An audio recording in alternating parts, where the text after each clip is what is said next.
So welcome to the Art of Watch Dogs Legion.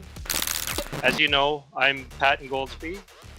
I am art director. I was in the art direction group that was involved with the development of this project. Then in 2010, I had the opportunity to become art director and work with Ubisoft Toronto on many big titles, including Rainbow Six.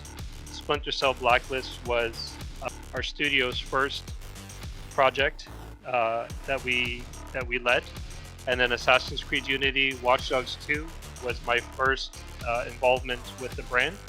Our team did a co-production, and we focused on Silicon Valley, and of course Watch Dogs Legion as lead team. To start to put this project, Watch Dogs Legion, into the right framework, it all really started with the story of advancements with technologies.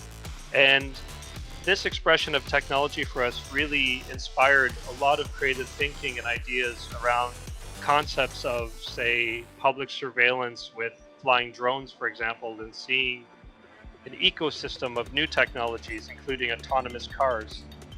But of course, with advancements in technologies, we were also interested in the storytelling of how there are many out there who would take advantage of these technologies in order to apply pressure to the world. This led to a quote that really set the tone for all of us from our creative director, Clint, where he said to us, Watch Dogs Legion is going to be a game about people who change the rules in order to save the world from itself. If this is going to be a game about people, we have to think about contrast, we have to think about cultures, we have to think about conflicts. What I found that was interesting about this was, if you're a good person or a bad person, you could fit within any of these sides of the color spectrum. You could have good people who are in power, and you could have bad people who are in power. Same with freedom.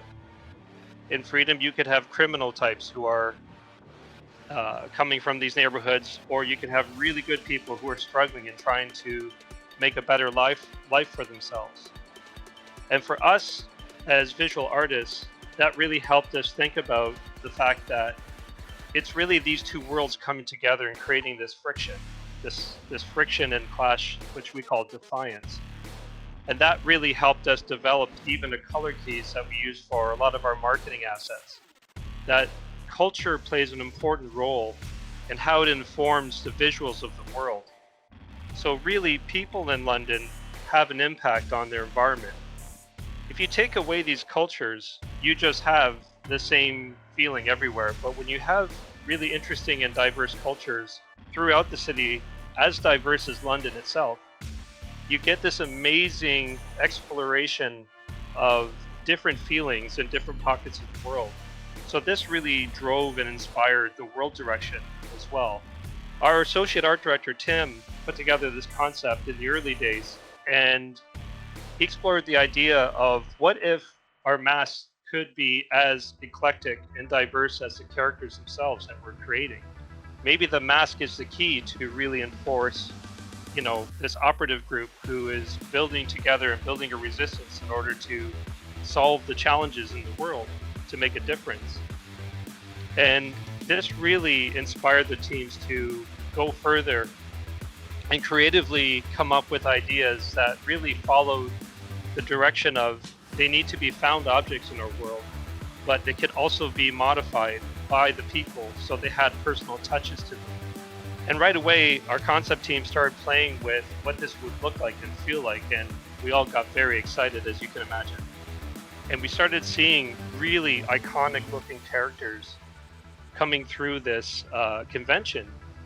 And for us, this really solved that problem of really hitting home that feeling of what DedSec would be in a world that is framed by the play as anyone type of ambition.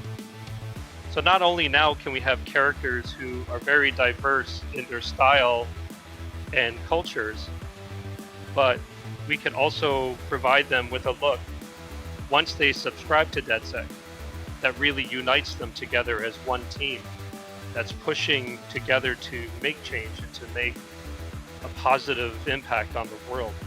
So with that, I want to say thank you for taking the time to walk through the overall art direction with me.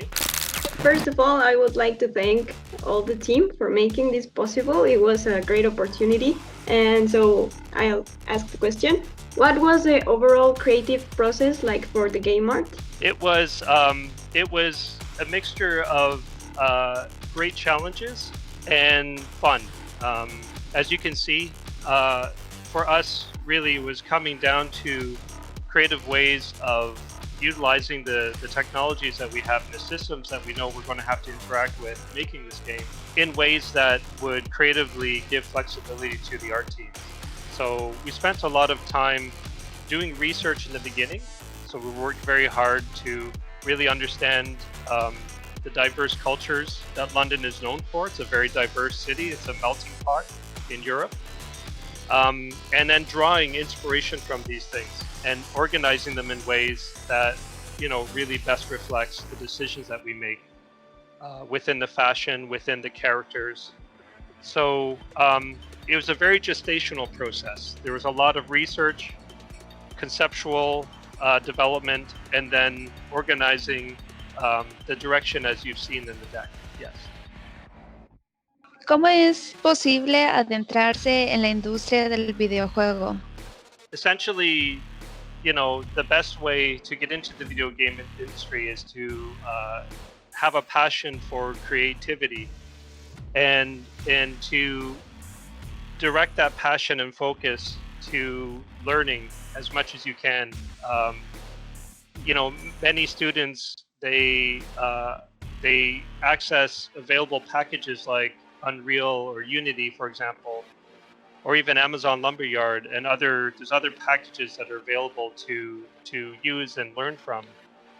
Even with 3D, there's great packages like Blender, for instance. So I would say is learn as much as you can, and try to seek for education courses that focus on game design and how to use the tools to develop your ideas. I think really if you're creative and you have a passion, really take the time to learn as much as you can. There's such a generous amount of information available to use and to train with. And really developing your skills is probably the most powerful thing you can do, because at the end of the day, if the work that you show is very strong, people are going to be interested in what you can do. Thank you. First of all, thank you for the game, for the experience. And my question is, how do you find the ideal balance between keeping the idea of realism and at the same time showing fictional theming? I love the balance, to be honest. For me, as developers, we're inspired by many types of medium, including film.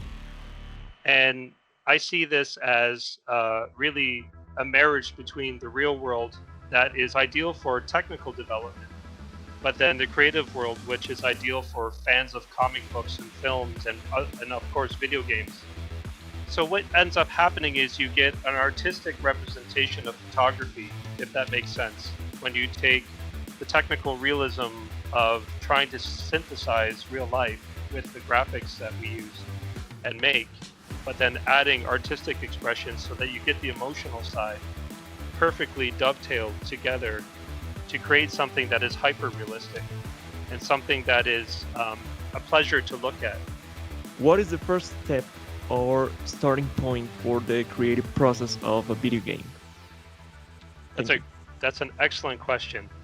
I think it depends on the project, and usually inspiration comes from those early brainstorming meetings that we have when we have, the small core team that's initially put together and assembled to come up with a breakthrough for the game. For us, we had the pleasure and the opportunity to work with Clint Hawkins and a small group of directors in the early days of Watch Dogs Legion. And of course, with this project in particular, we had to understand the legacy of Watch Dogs, but also understand what is going to make it a next gen offering to the player. So really, it was about setting goals, and in the process of setting these goals for our teams to aspire to, we also wanted to be really inspired by the excitement of the ideas.